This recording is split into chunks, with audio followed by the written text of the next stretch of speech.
When I first started working out, I was literally 130 pounds, skin and bones, with absolutely zero muscle definition. I was what you would consider skinny fat. And I was so insecure that it led to me getting bullied all the time. And the bully really led to me becoming even more insecure about the way I looked. I was so insecure that I would wear a sweatshirt no matter how hot it was outside. The only time that I would actually take off my sweatshirt was during PE class when I was literally forced to. And every time I did, I would always get made fun of for being so skinny. And I remember vividly every single time that we played team games in PE that I was always the last one to get picked. Hell, even all the girls were getting picked before me. And I was honestly the most embarrassing thing ever. And I remember this very vividly in the back of my head, that every time I saw someone who was in decent shape, like back in high school or in college, they had no problem getting girls, respect from others, respect from teachers even, and it just seemed like they had everything going for them. But maybe it was just my perception because I was so insecure about myself, how I felt like I had nothing going for me because I was so small and got bullied all the time. Like honestly, I would always find myself comparing myself to them, and I would always figure out that the biggest difference between me and them not only was their physique, but also just the confidence and the way that they carried themselves. And the moment that I realized this is the moment that I realized that if I actually had a decent physique, that the bullying would stop. So when I first started going to the gym, I was under the impression that more is better. I have a very obsessive personality, and whenever I put my head down and start working towards something, I always want to go all in. And sometimes that is not always the best approach. What I started doing when I first started working out is that I would train one muscle group for like 2+ hours. And I thought that this was going to make me the most jacked guy by the time I started college. And do you want to know how much progress I actually ended up making from that summer from high school to college?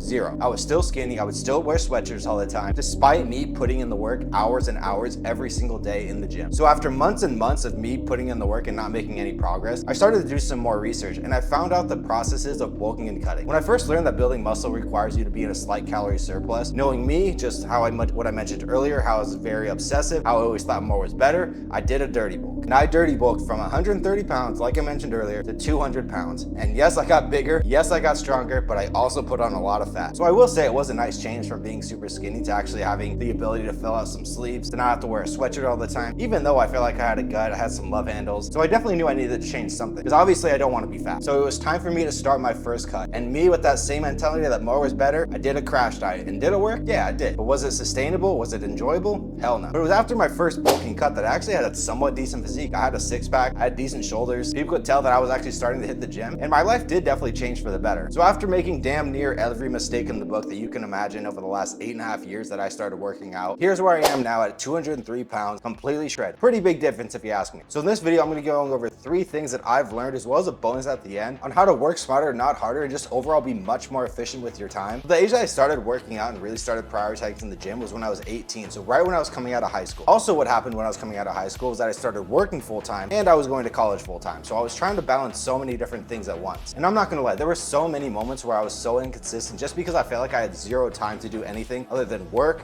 study, and go to class. And I became that guy who made the excuse of, oh, I just don't have time to prep my meals or hit the gym. And this was honestly the point in my life where I was one of those people who was making that excuse. But as we get older, the amount of free time we have just becomes less and less. And that is why so many people end up getting in worse and worse shape as they get older, because their free time is dried up and they don't know how to have the right routine in place in order to be consistent and still make progress despite having limited time. So like I said, even though it felt like I had zero free time for myself, I was still able to make pretty good progress during this time in my life. And I've been able to translate all those things that I've learned into my professional life now, running a business full time. And if I never was able to build up those habits when I was extremely busy back when I was working full time and going to college, I honestly would not have the physique I have today. So I'm telling you right now that the best time to start working on your physique, start improving your health, is when you are the busiest, because you are establishing those habits. And if you wait for the free time, for the perfect moment, then what you are telling yourself is that you are going to quit, or that you are going to stop working towards your goals the moment life gets busy again. So the quicker you can have the right routine in place to be able to stay consistent regardless of what your circumstances are, the better long-term progress you're going to be able to make. So number one, let's first get into the training approach. So the training approach that I use for myself as well as for all my clients is a high intensity, low volume approach that really focuses on the quality of workouts as opposed to the quantity. What I see most people do in the gym is that they do their 4 sets of 12 on their exercises, call it good, don't train with any intensity, progressive overload. They end up wasting significantly more time at the gym, but they're still looking the same year after year. Not only that, but they're also very inconsistent because they are spending way too much time in the gym. So what I do is literally just 2 working sets, 8 to 12 reps, going to complete failure, utilizing progressive overload. And I do 2 exercises max per muscle group per workout. What it looks like is that I have a top set and a back off set. So I do a couple warm-up sets, 2, maybe 3 warm-up sets, working up to that top set. That top set is going to have the most weight, most reps. I'm going to go to complete failure, making sure that I go between 8 and 12 reps. And then I do a second set, which is a back off set, but I'm still going to complete failure on that second set, even though I just do not have the physical energy or capacity to be able to match the weight and reps. Because you got to think about it this way. If you are able to do the exact same intensity as you did from your first set and your second set, that implies that you did not push yourself to the limit on that very first set. So the way that I go about it is that you first want to find a weight that you can only get 8 reps with. Then you want to stick with that weight until you can get 12 reps. Whether it takes you 2, 3, 4, maybe even 5 weeks to be able to get 12 reps, you stick with that weight until you can get 12 reps. And the moment that you do get 12 reps, then the following week when you do that specific exercise on your top set, you're going to increase the weight by 5 to 10 pounds. So when you have the right intensity in place, you really do not need to spend very much time in the gym. Again, most people do not have the intensity in place, so they end up doing a bunch of junk volume and wasting a lot of time making no progress. And one thing I want to mention too is that most people do not know what going to complete failure looks or feels like. So let me show you really quick. So as you can see in this clip here, I knew in the back of my head that I was not going to be able to get another rep. However, I still did everything in my power and just tried. Because at the end of the day, if you don't at least try to get an extra rep, you don't know whether or not you could have or not. So a little rule of thumb I have is that if I finish my set doing a full rep, that I honestly could have done more. Even if it's just a half or even a quarter rep, I still know that if I was only able to do that much, that I pushed myself as hard as I could. So that's a little thing you should always keep in the back of your mind when you're doing your set. All right, number 2, the nutrition side of things. Now, I don't know about you guys, but I honestly hate doing meal prep and doing dishes. And I also want to make sure that my food tastes decent so it's easy to get down, especially when I'm bulking like I am right now and having to eat a little bit extra calories. So for me personally, I'm someone who likes to eat 6 meals a day to really just make sure my metabolism is going as quickly as possible and just to enhance my body's natural hunger cues. So now you're probably thinking, how was he able to work full-time and go to college full-time, hit the gym, prep meals, and eat 6 times a day and being consistent and still being able to make progress? It's actually pretty easy and simple, so let me tell you. As far as cooking equipment goes, all I really use is an air fryer, microwave, occasionally my stovetop, and a rice cooker. So let's first start with your protein sources, ideally your meat. So my main protein source that I like to have is chicken, again, just because it digests really well and it agrees with my body very easily. So what I do is put an entire package of chicken, put it in the air fryer for... So this was going to be the part of the video where I was going to throw a B-roll of me putting the entire package of chicken in my air fryer. However, I literally just did that yesterday. I don't really want to do it again just for the video because I already have enough chicken made. 40 minutes at 400 degrees. So this is another B-roll. Pretend there's an entire package of chicken in here.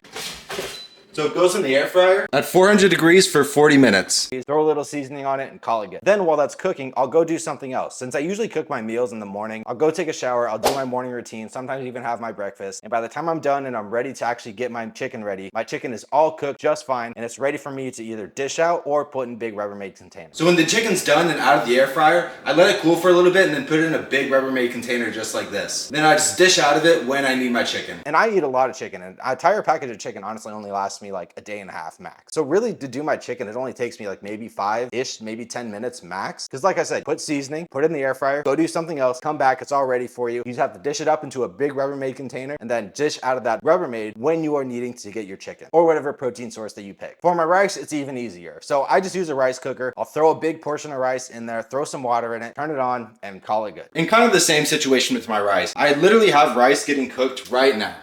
So I don't feel like emptying all this out, making another one just to film a couple B-rolls, but just showing you guys that I actually do what I'm saying in the video. My rice is all the way in here. I started it this morning, so I just dish out of it when I need it. Literally takes me 2, 3, maybe even 4 minutes max. Then when it's done, again, just like the chicken, I'll put it into a big Rubbermaid container and then just dish out of it throughout the week. Now, if you want to make things even quicker and more convenient for yourself, I recommend that you get a smoothie. And this is actually what I did back when I was working full-time and going to college. I pretty much ate the exact same foods in the morning, but just put them in a smoothie. I'm not saying I did rice and chicken in the smoothie by any means. You do not want to do that. But what I would have in the morning was a smoothie that had oats, egg whites, Greek yogurt, bananas, blueberries, and maybe some peanut butter if I was bulking. It tastes super good, extremely easy to get down, and honestly takes very little time to make. So really at the end of the day, the more simple your meals are, the quicker they're gonna be to make. Like you can't sit there and tell me you can't wake up 5-10 minutes early and do the things that I just mentioned earlier. Now you might be saying, oh, those foods are bland. How do you make it taste good? I got you. 2 things really, sugar-free maple syrup and hot sauce. Those are my go-to and have been for as long as I can remember. Now, if you don't like hot sauce, pretty much any 0-calorie or low-calorie sauce will get the job done. Like for me, I have no issue eating seasoned air-fried chicken with hot sauce on it year-round. For my rice, oats, maybe even cream of rice, just throwing some sugar-free maple syrup on it. Again, no issues doing that year-round. Very quick, very convenient, very simple. So honestly, with everything considered, I probably spend less than 30 minutes a day making, eating, and prepping my food. And keep in mind that I eat 6 times per day, and that's probably less time that other people spend who eat significantly smaller meals and less frequently throughout the day. But it's really just because I've learned how to optimize my time and just become as efficient with things as possible. And a little side note and kind of a mindset thing here, is that you have to keep in mind that the more you do something, the better you'll get, therefore the more efficient you'll become at it. And what I mean specifically is that you're gonna learn better ways to multitask for your specific situation. So what I mean is just by making small changes on how to actually be more prepared. So let me give you an example. So every morning I have 12 ounces of black coffee. The way I make my coffee is just using one of those Keurigs with those small cups. So what I'll do the night before when I'm microwaving one of my other meals is empty out the old grounds, clean out the small cup, and fill a new cup with fresh grounds and put it in there so it's ready for me in the morning. Now granted, I probably only save maybe 30 seconds to a minute actually doing this. However, when you do those small things, just optimize your efficiency even more, they're gonna add up over time and just save you that much more time. Number 3, preparation. Now I don't mean preparation in terms of meal prep because I literally just went over that. What I mean is in terms of actually thinking ahead and scheduling out when you'll have your meals and when you'll get your workout in. So I know obviously everyone's schedule is different. So here I'm really just been going over some guidelines that you can implement to be able to plan and manage your time a little bit better. So the first big one is to make sure that you always have food in stock and it's ready to be cooked when it needs to be cooked. For example, I always buy a lot of packs of chicken at once and just throw them in my freezer. When I notice I'm running out of cooked chicken, I'll get out an entire package of frozen chicken and leave it in the sink for a couple hours. Then when it's mostly thawed, I'll throw it in the fridge and let it thaw the rest of the way. So that way I have a fresh pack of thawed chicken that's ready to be cooked when I need it, when I run out of my cooked chicken. Because there were times when I forgot to do this. So in the morning, I was trying to thaw an entire package of chicken and honestly it took ages. I would put it in a big pot of hot water, I would throw it in the microwave, and I honestly ended up just wasting a good like 20-30 minutes thawing out a pack of chicken. Whereas if I was prepared and got it out the night before and made sure it was thawed prior, I would have saved myself so much time. So when it comes to my rice, when I notice that's getting low, I take the big pot out of my rice cooker and just throw it on the counter just so it reminds me that I need to cook rice soon. It's just doing small things like this that can really help you in terms of your efficiency and just optimizing your time as much as possible. And in terms of the actual workout side of things, find a gym that's on your way home from work so it's easy to stop by. And if you implement the things that I went over in number 1, you don't have to spend a lot of time actually there, so you'll still be able to get home at a decent time. Now last thing here, it's kind of a no-brainer, but it's still important, so I'm going to talk about it. But when you see you're running out of a food that you need, add it to your grocery list right away. Like when you're about to go to the store, don't scramble through your fridge or your pantry trying to figure out what you need. The moment you realize you need to pick up something, add it to a list right then and there. That's just going to save you a good couple minutes before you go to the store. So basically what I'm getting at here is that you're creating your grocery list over time when you start to realize you're running low on things, as opposed to scrambling and spending an extra 5-10 minutes going through all your pantry, your fridge, and seeing what you need. It's just going to save that much more time. Okay, number 4, the bonus. So the reality of everything is yes, 100%, everything that I talked about in this video will be able to help you be as efficient with things as possible and still be able to make progress despite having limited time. But the thing is that you probably don't even have to do everything that I talked about in this video, because I'm willing to bet that if you think hard enough that you can probably find the time with what your schedule looks like without even implementing these efficiency hacks. So the point I'm getting at here is that you already have the time. It's just whether or not you're spending it in the right places. What most people do is that they come home from work, they order DoorDash, heat up some frozen TV dinner, then sit on the couch the rest of the night instead of microwaving one of the meals they meal prep prior in the day and hitting the gym. Like the sad reality is that most people seem that they'd rather wait in the In-N-Out drive-thru for 20-30 minutes as opposed to driving home and spending 5, maybe 10 minutes doing one of their meals that they previously prepped earlier. So many people have this reality that they'd rather wait longer and spend more time than do something that requires a little bit more effort. Like yes, it's physically less effort to order food at a restaurant and sit there and wait for someone to serve it to you than it is to do the things I talked about earlier and actually prep your food. Like there's no denying that. Getting someone to make your food is significantly less effort than you making it yourself. However, when you get your food from a restaurant or even fast food, it's probably going to take longer, especially when you have to wait through the drive-thru. Like another example is that people would rather stay up late finishing a movie than go to bed at their normal time and get up early enough to be able to get their food ready for the day. It's the priorities and small choices that you make every single day that are going to be compounded over time. Like the more times that you take the path of least resistance, even if it is the longer path, the lazier you become, and over time, the less and less likelihood that you'll want to make the time in order to prioritize hitting the gym and getting in shape. So I'm willing to bet that if you really look at where you're spending your time, that you already have enough time to be locked in and stay consistent with your fitness, even if you don't optimize everything as much as possible like I talked about in this video. So the whole point I'm trying to get at in number 6 here is that you already have the time. It's just that you need to make better decisions on how you actually spend the time that you have and make the most out of it. But yeah, regardless, I hope you guys found this video valuable, and I'll see you in the next one.